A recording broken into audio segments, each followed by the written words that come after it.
seeing an industry. Following the end of the 2016 legislative session, several interim committees and other working groups have gathered at the state capitol to work on a wide array of legislative issues. The Senate's Interim Committee on Utility Regulation and Infrastructure Investment has met numerous times since the end of the legislative session. The committee heard testimony from a variety of industry experts.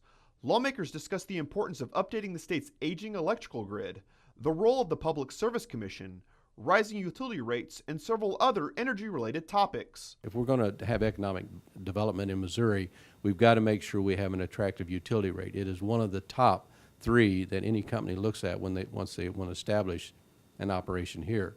So the cost to the consumer is a very valuable part. The committee plans to submit a report detailing its findings before the start of the 2017 legislative session. Go ahead and take testimony. The Interim Committee on Long-Term Care Facilities has met numerous times since the end of the legislative session to discuss the current state of long-term care facilities in the state. The committee heard testimony from experts on the current occupancy levels of the facilities, as well as different ways to improve the quality of care while reducing costs. Members of the committee also discussed the state's veterans' homes and examined ways to improve the quality of care given to the state's veterans. The committee plans to submit a report detailing its findings before the start of the legislative session.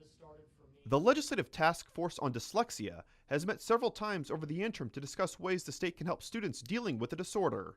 Established through legislation passed during the 2016 legislative session, the task force is made up of education experts, lawmakers, and others. I'm hopeful that we as a group here over the next year can figure out what the most cost-effective way possible is to harness what resources we have to get as many of these kids as much help as we can so that they can be reading on grade level and thriving as they go forward. The task force plans to continue its work through the 2017 legislative session.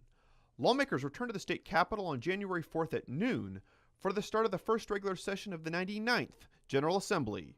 Reporting from the state capitol, I'm Jonathan Lorenz.